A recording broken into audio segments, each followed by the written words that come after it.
managing fruit tree insects. And let's just face it, let's get it out on the table right now. Pest problems can be very disappointing. We put a lot of effort into planting and growing our fruit trees, and we really look forward to enjoying the fruits of our harvest. So it's difficult to see our fruit destroyed by insect pests. But we've got to remember that dealing with pests is just a natural part of managing fruit trees. So this morning, what we're going to do is take a look at ways to manage insects, including attracting beneficials and discouraging pests. We'll look at a process that's called integrated pest management, and this can be used to solve pest problems. Now, I know the name integrated pest management sounds pretty technical, but it really just embraces this series of gardening techniques that can be done pretty easily. And a nice thing about it too is that it focuses on long-term prevention. So we're going to go through each of these steps. We're going to learn how to identify your insect. Is it causing damage or is it a beneficial? And then we're going to talk about the management practices of integrated pest management, or IPM as it's called. So these are interventions that you can utilize to discourage pests or attract your beneficials, and they fall under these categories of cultural, physical, biological, and then chemical control if needed. And then our fourth step is monitoring. Now, I do want to say that I'm not going to talk about chemical control or insecticide use. It's just beyond the scope of this short talk. Also, insecticides, I will say, do not prevent problems in the future. They result in a temporary reduction in the population of the insect, and they can also kill your beneficials. So one of the principles of integrated pest management is you always choose the safest and most environmentally sound methods first, and that's what we're going to learn how to do. So let's get started by learning how to identify your insects. So this is our first step, and it's really important to know because, you wouldn't really know how to respond unless you know what the insect is that you are responding to. Now, there's different ways that you can go about doing this. Guides are certainly a good resource, but if you open up a guidebook of all the insects of the Pacific Northwest, there's a lot of insects. So it can be overwhelming. And also in these guidebooks, they often don't mention the non-natives or invasive species. And a lot of times the pests that we're trying to figure out is an invasive species.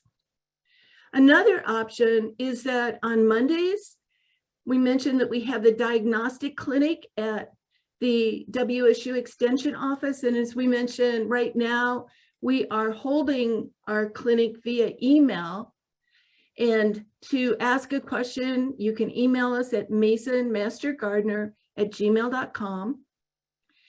If you can include a picture of the damage of the plant, or maybe you can capture a picture of the insect that damaged it, that would be beneficial for us too. And we'll do some research and try to come up with a solution for you. A great resource is WSU has a site called WSU HortSense, and this is an important resource. So I'd like to just show you how it works. Now, I bet a lot of you have used HortSense before, and it's really useful in identifying insects and figuring out how to manage it.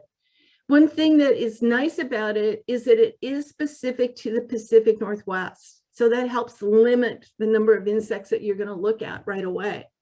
So to get to WSU HortSense, just Google it. So I'm going to go through some of the ways that you can search for insects. And I just want to show you, this is the home page. So this is going to what the screen will come to when you Google WSU HortSense. In looking at it, you can look and you can see, wow, look at, there's a section here on small fruit.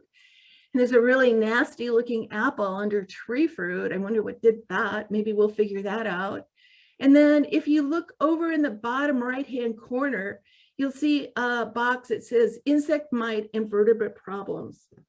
Well, why don't we just click on that and see what we find? So now we're taken to another page, and you can see that there is a sidebar that has a list of a lot of different insects. And let's just imagine that you were out in your backyard and you were looking at your pears on your pear tree, and you noticed that there were a lot of bugs on those pears, and you were kind of concerned about it, but you weren't quite sure what it was. So you remember what it looks like. You think, oh, wow, it kind of looked like a stink bug. I'm going to go in and try to figure out what it is. I'm going to use WSU HortSense. So you go over here to the sidebar and you look down the list, and you can see, wow, the fourth one down, it says brown marmorated stink bug. Well, why don't we click on that and see what we find? So here we are taken to a page that is all about the brown marmorated stink bug. So you can see there's an image, and it gives you a pretty good look at what the insect looks like. But then in the description under biology, there's a whole little part that gives the exact characteristics that make this the brown marmorated stink bug. Also under this section in biology, it'll tell you all about its life cycle and what it feeds on, what sort of plants it's going to feed on. And then towards the bottom of the page, there are management options. And these are the options that are part of integrated pest management. So these are the IPM pieces to manage the brown marmorated stink bug. Okay, so now we've identified our insect. And now let's move on to the second step in IPM, and that's to determine, is the insect a beneficial or is it a pest? So on your fruit trees, you can think of insects as beneficials or pests, really depending upon the way that they interact with you or your fruit trees. So let's take a look at the beneficials and pests right now. We're going to start off with the beneficials. They will have a positive effect on your fruit trees. So there's a number of beneficials, and they will fall into three groups. So three big categories of beneficials. So there are pollinators, our predators, and the parasitoid insects. So let's start by looking at our pollinators.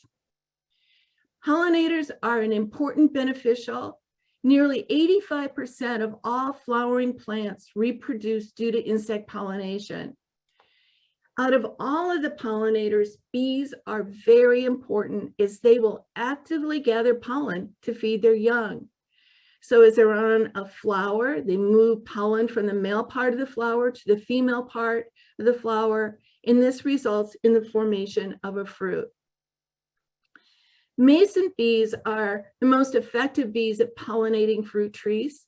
They're an early pollinator of fruit trees, and because of this, they're often referred to as the orchard bee. It's interesting too, their life cycle, they emerge from their nests just as the fruit trees go into blossom. So one of the reasons that they are such a good pollinator is that they carry pollen on their abdominal hairs rather than in pollen baskets like the honeybees do. So now just picture the mason bee is going to fly from flower to flower.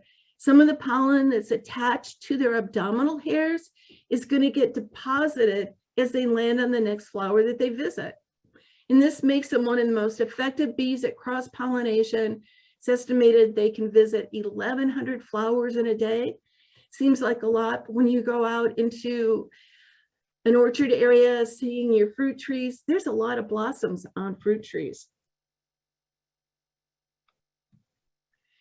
Now, to encourage mason bees to pollinate your fruit trees, many backyard fruit tree growers are going to provide these nesting boxes. So the boxes are filled with these hollow tubes. The mason bee female will flying into it, she'll lay her eggs and then inside the tube, and then the larvae is going to develop inside the tube. The diameter of the hole is pretty specific. It should be about 5/16 of an inch. It's only slightly bigger than the size of the female bee's body. The boxes are hung facing the southeast. Remember that insects are not warm-blooded, they're cold-blooded, so that early morning sun helps them get started with their day.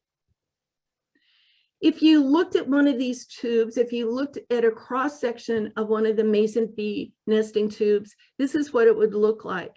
Now, these are mason bees, and they use mud in this process. So they build these partitions. So this is a mud partition here.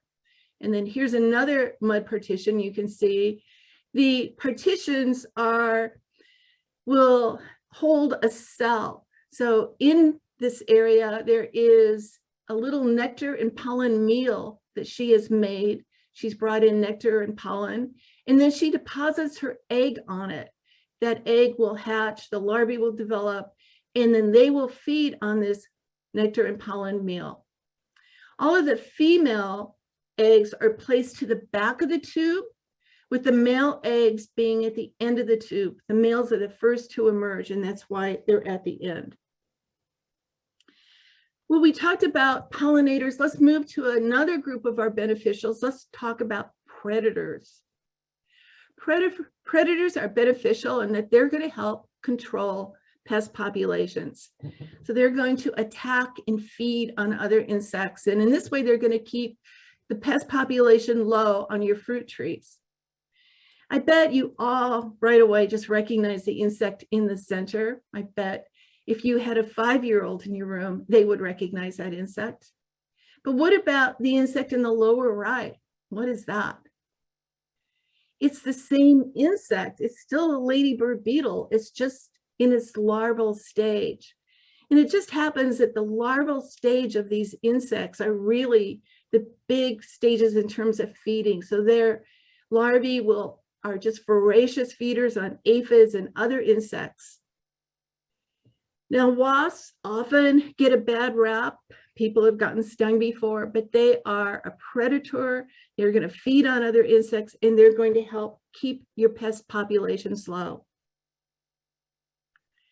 A couple other examples of predators, the green lacewings. So you can see how beautiful the green lacewing adult is in the center. In the lower right, you'll see what the larvae looks like. It looks like a little alligator. And it's effective against feeding. It feeds on caterpillars and aphids and leafhoppers. And remember, whenever you see spiders up in your fruit trees, not a cause to freak out or worry. Spiders are predators, and they're really good. So let's now move on to our third group of beneficials. These are the parasitoids. So they have a unique strategy. After they locate a host, they're going to lay their eggs in it or on it. After about a week, those eggs will develop into larvae, and then they will feed and kill the host. So there's a lot of different species of parasitic wasps. So to give you an idea, one is called the trichogramma wasp, and this is a genus of wasps. And they are used in the orchards in eastern Washington for biological control of codling moth. Another wasp that's going to become well known is the samurai wasp, and it's being used in the control of the brown marmorated stink bug. Now, there's another parasitoid, but it's a fly. So the tachinid fly will parasitize insects. They'll lay their eggs on top of their host, so not inside it. So you can see the little eggs that are laid on top of those seed bugs. Those eggs will hatch, the larvae burrow into the insect and then feed on it and inadvertently kill it. Codling moth and tent caterpillars are insect pests that they will target. So we've looked at our beneficials. We talked about the three groups, the pollinators, the predators, and the parasitoids. Now let's take a look at some of the insect pests. So in terms of your fruit trees, insect pests cause damage by ruining the food value of the fruit or by making the fruit aesthetically unpleasing. So let's take a look at the types of damage that can occur. And then we're going to look at the strategies to avoid the pest when we talk about the integrated pest management pyramid. I also wanted to remind you that an insect's mouth part is really going to determine how they're going to impact your fruit. So we're going to start off by looking at insects that have chewing mouth parts. And I also want to just say that it's usually well, it's almost always the larvae or the nymph stage that is the most damaging. So the adults, like the picture of the codling moth adult, what the moth looks like, its focus is on mating and dispersing. The larvae will focus on feeding.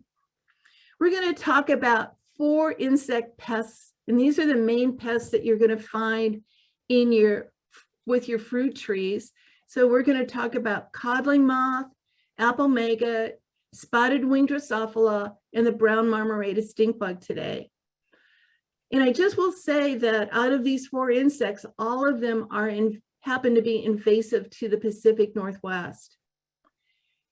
The codling moth larvae, and remember again, it's the larvae of all these insects that are going to larvae or nymphs that will be causing the damage.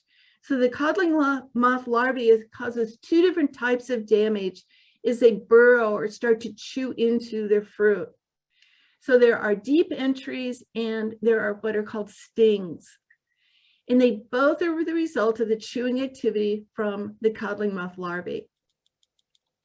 A deep entry occurs when the larvae bores through the flesh of the fruit and it's trying to get into the center of either the apple or the pear, and it primarily is going to be feeding on seeds. So it's making its way to the center of the fruit to feed on seeds. But as they feed, they create this excrement and they push that out their entry hole. So this is a kind of a diagnostic, if you'll think of it that way. If you ever see an apple or a pear that has this brown frass, it's called, this brown material sticking out the hole, you know that is a result of codling moth larvae. So deep entries are one of the types of damage. The other type is from a sting.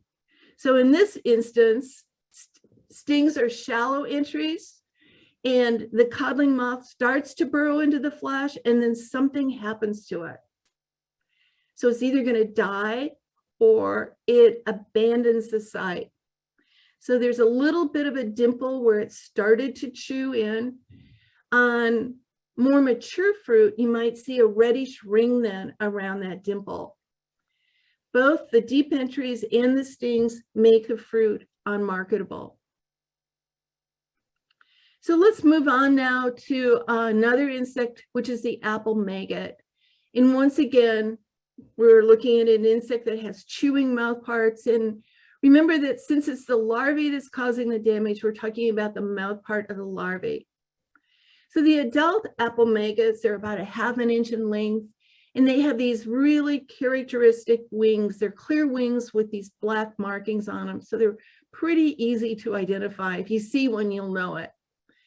The female will, the larvae will overwinter in the soil and they will pupate. So that means they're going through metamorphosis. So they're changing from their larval stage into an adult stage. The larvae then will emerge as these adult flies throughout the whole summer months, and they'll fly up into the tree.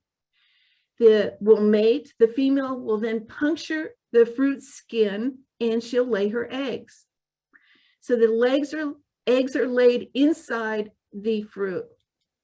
So the eggs are going to then hatch in these cream colored larvae, their maggots, will start to feed inside the fruit. And as they feed, they create these tunnels. The tunnels then get filled with rot and you get these brown infected tunnels throughout the apple. More than 80% of all apples in Western Washington are infected with the apple maggot. And this is a state regulated pest. Now, one thing I wanted to say that's interesting about the apple maggot too is that we said this is an invasive species here in Pacific Northwest, but it's not on out on the East Coast. On the East Coast, it's a native species, but it's not native to the West Coast. An example of fruit damage from insects that have what are called engulfing mouth parts is the spotted winged Drosophila. So the larval's mouth part is this hook-like shape to it, And that hook then will surround the food as it engulfs it, as it consumes it. Now, Drosophilas are fruit flies. So just kind of like the fruit flies that you might get in your kitchen in the summer months if you put out a basket of fruit. You know how they're very small. Same with the spotted wing Drosophila. The male has a black spot on its wing, and that's how it gets the name spotted wing. And they're going to attack soft skinned fruit. So they're going to attack raspberries and cherries. The female will deposit her eggs, the larvae will hatch, and they'll crawl into the center of the fruit, start to feed. The fruit will soften and collapse. The last insect pest that we're going to talk about is the brown marmorated stink bug. And this is an invasive species. It's been in the United States for a little bit over 10 years.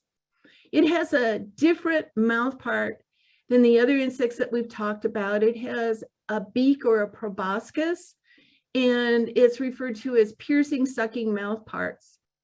So what it does is it's going to insert its beak into the plant, and then it injects a little saliva. So the saliva then will soften the food. It makes a little bit of a slurry. So it's going to soften the plant material, and then they suck it up.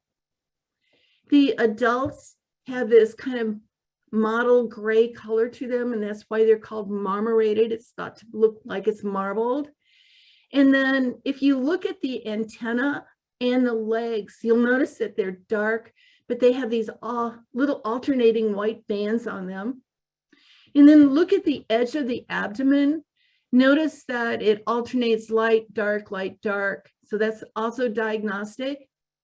And then the third characteristic that you need to look at is the shoulders. So on the brown marmorated stink bug, the shoulders are round and they're smooth. So they're not pointed shoulders and they're not ridged shoulders. So you're looking at smooth edges and round shoulders. Now, this is a serious pest of orchards. So as they feed, they create these deformities and these dimpled areas on the fruit. So think about, they're putting in their proboscis, they're creating that little slurry and then sucking up the juices of the plant. As they do that, they cause some damage to that feeding site. And then the apple continues to grow, but that area that they damage doesn't continue to grow. So that's what creates the dimpling on the fruit. Now, this brown marmorated stink bug has a big appetite, and it actually feeds on 100 different types of plants. And I'm not going to name them all, but I'm going to name a few of them. So apples, pears, stone fruit, berries, corn, tomato, broccoli, flowering cherry, plum, and mountain ash. And there's a lot of horror stories about this insect.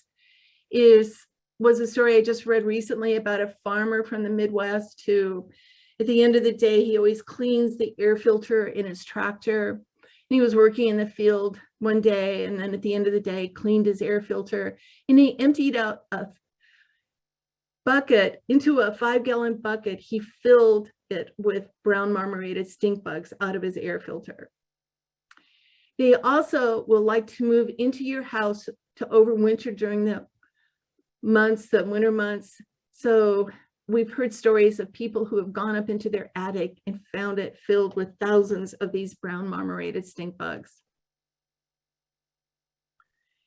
So now we know a little bit more about our fruit tree insects. We know more about our beneficials and our pests. So let's take a look at these interventions. How are we going to suppress these pests, and how are we going to encourage these beneficials? So the interventions that are used in integrated pest management are like a pyramid.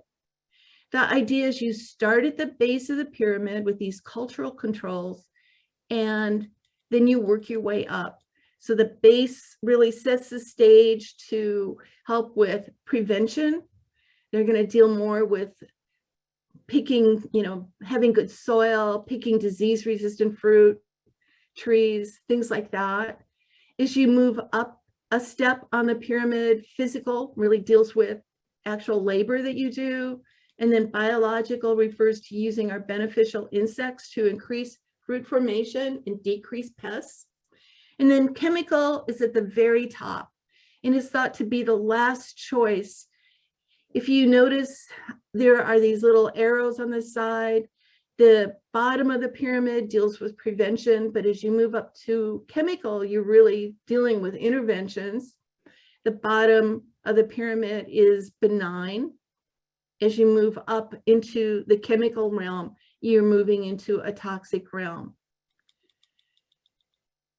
So hopefully the pest problem can be resolved using techniques at the base of the pyramid without having to resort to chemical control. So what we're going to do is we're going to cover the cultural, physical, and biological blocks of the pyramid.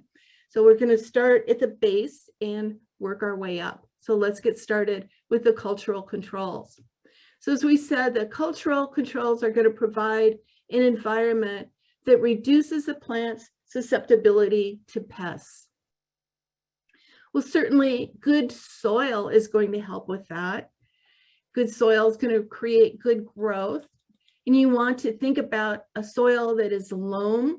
So it's an equal mixture of sand and clay and let me think one other, and silt. So an equal mixture of those three. And loam soil in particular helps the water to drain properly. And then in the summer months, it helps to hold water so the tree won't dry out. And one thing I will say about our soils here in Mason County is that the soils are fairly rocky. As the glacier moved through our area, it deposited a lot of rock here. So as you start to dig your holes, you're going to find a lot of rock. So you may need to amend some of your soil. Another intervention to think about is that the sweet cherry and apple varieties are going to require planting a compatible pollinator. So this just means that cross-pollination is needed.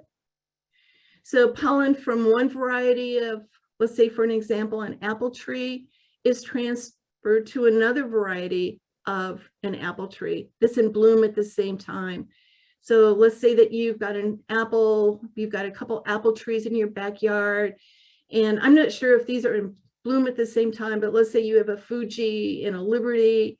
And so the idea with cross-pollination is that you find trees that bloom at the same time. So as the bees are moving through your fruit trees, they can take pollen from one variety and transfer it to the other.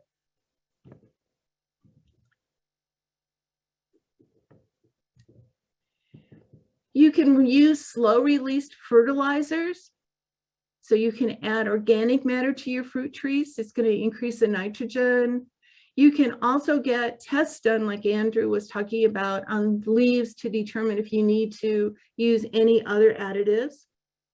And WSU recommends that you purchase apple trees that are grafted onto dwarf rootstocks, and that's to keep the height of the apple tree under 10 feet. So you think, oh, they're concerned about us falling off of ladders, and maybe it's just to make it easier to harvest the trees. But there's another reason too, is that it's easier to inspect the fruit.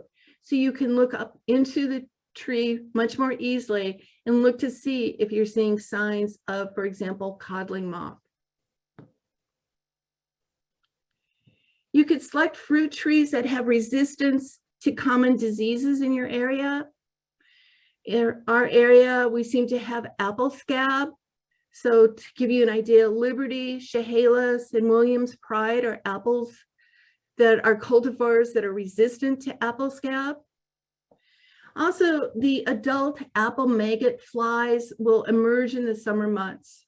So plant fall producing apples as the apple maggot is most active in the summer months. So in the early season, so during the summer months, those fall producing apples are going to have firmer skin. They're green and they're hard.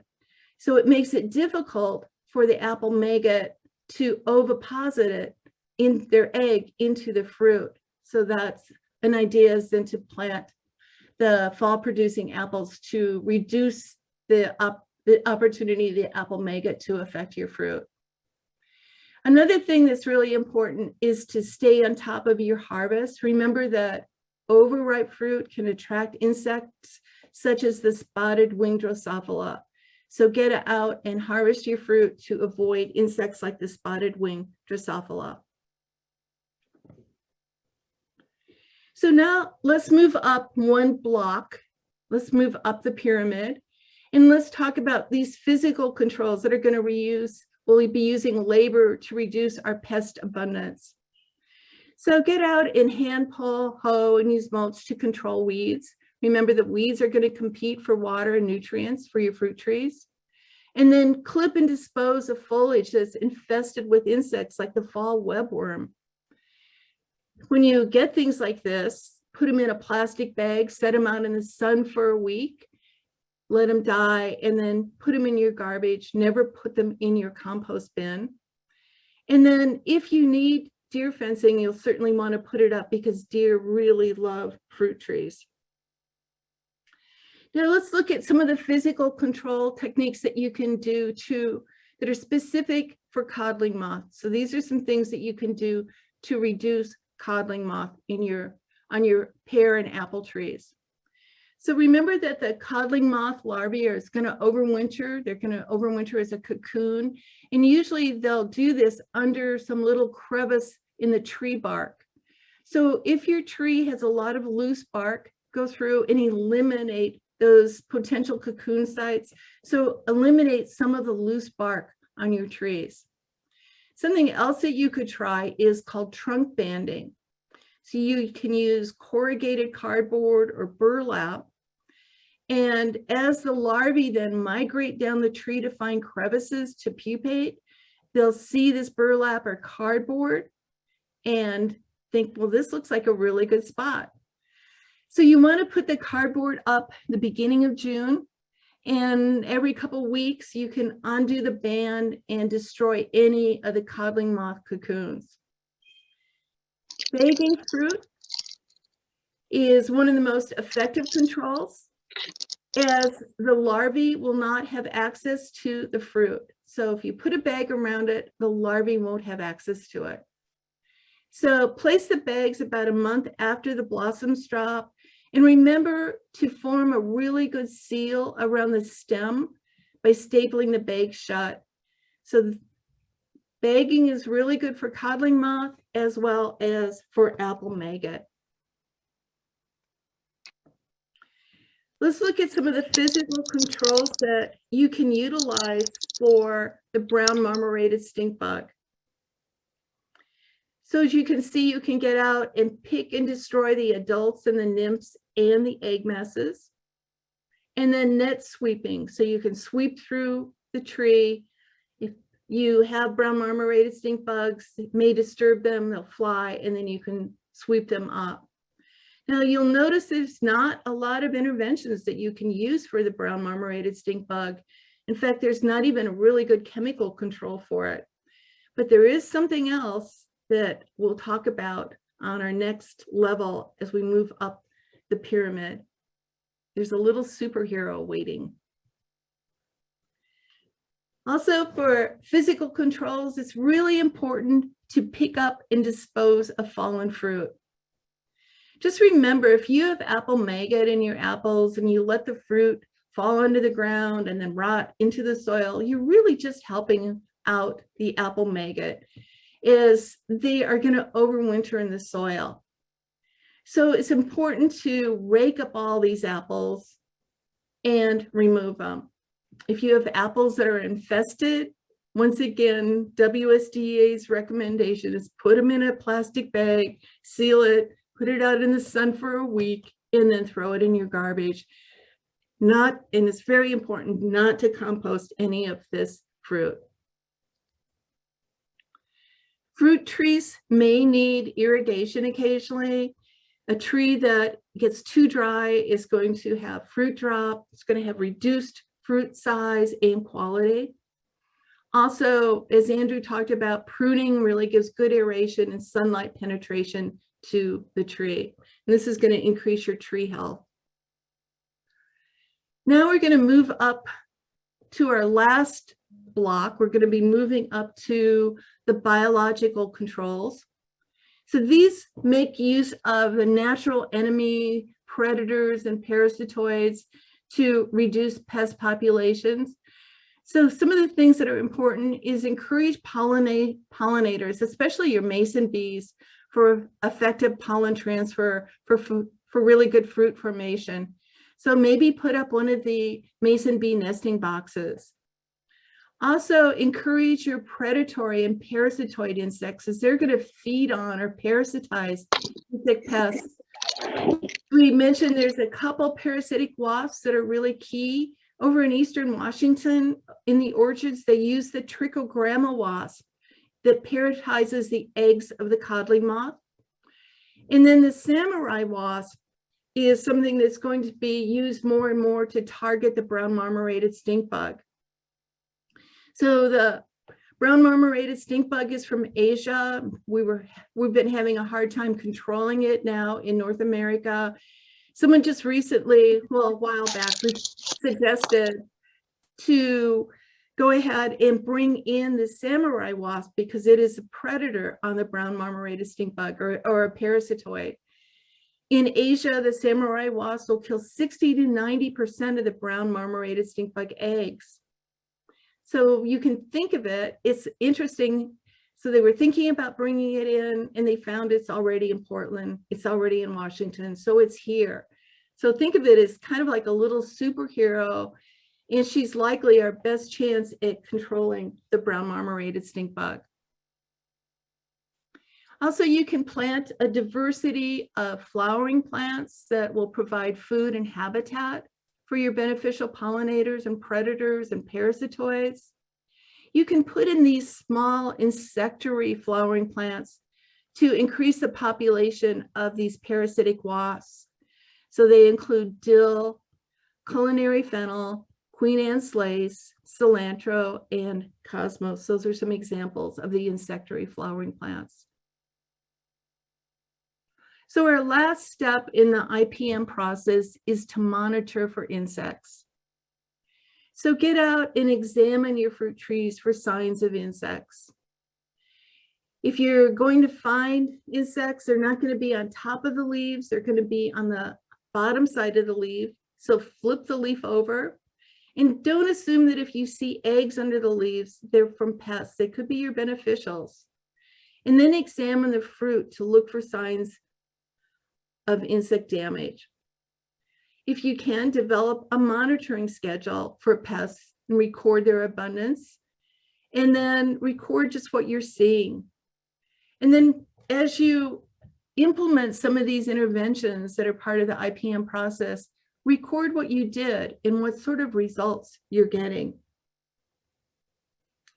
So just in summary, use integrated pest management to manage your fruit trees. There's not one prescription, there's an incredible diversity of insects. So you will want to identify the insect, determine the level of abundance, and then figure out, is it causing damage? What is the type of damage? Or is it a beneficial? And then utilize these interventions, the cultural, physical, and biological controls to manage the pest populations, and then monitor for insect activity. So with that, I think that you're going to find increased success with your fruit trees, and you're going to enjoy more time harvesting and eating your beautiful fruit. So with that, are there any questions?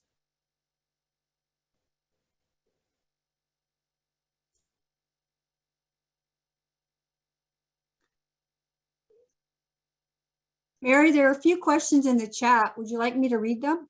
Yeah, could you read them, please?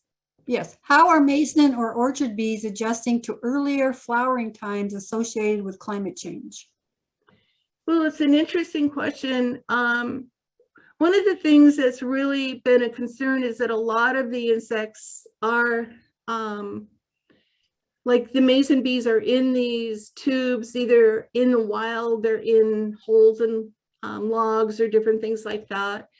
And we just don't really know yet enough about how they're adjusting but they are noticing that some of the insects are moving their range. Like WSDA has noted that some of the insect pests that they've monitored for, they're now finding more in some of the northern counties in our state. So it seems like they're adapting by somewhat migration too, by moving their range a little bit.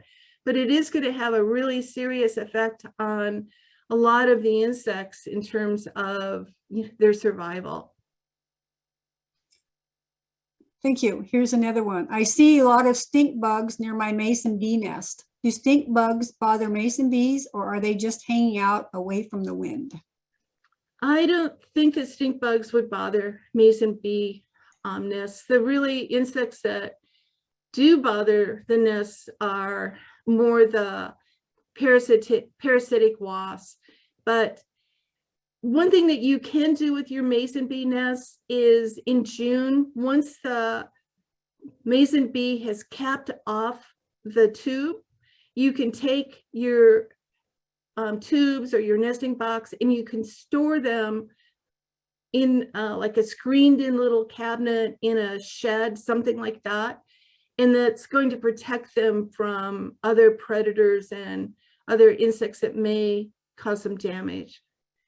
But I don't believe stink bugs would be a problem at all. Okay. Are there any negative results from using these beneficials as predators on unwanted pests in our environment? The only thing about using the predators is that they're not determining, oh, this is a beneficial or this is a pest. They're just feeding. So occasionally, or I don't know how often, they may feed on a beneficial too. But it's important to have predators. We have to keep populations a little bit lower as far as pests and things like that. So also, I will say that a lot of the beneficials have target insects. So for example, the tachinid fly will target particular insects like the codling moth and things like that. So I think overall, you've just got to let the predatory insects, move forward and do their feeding.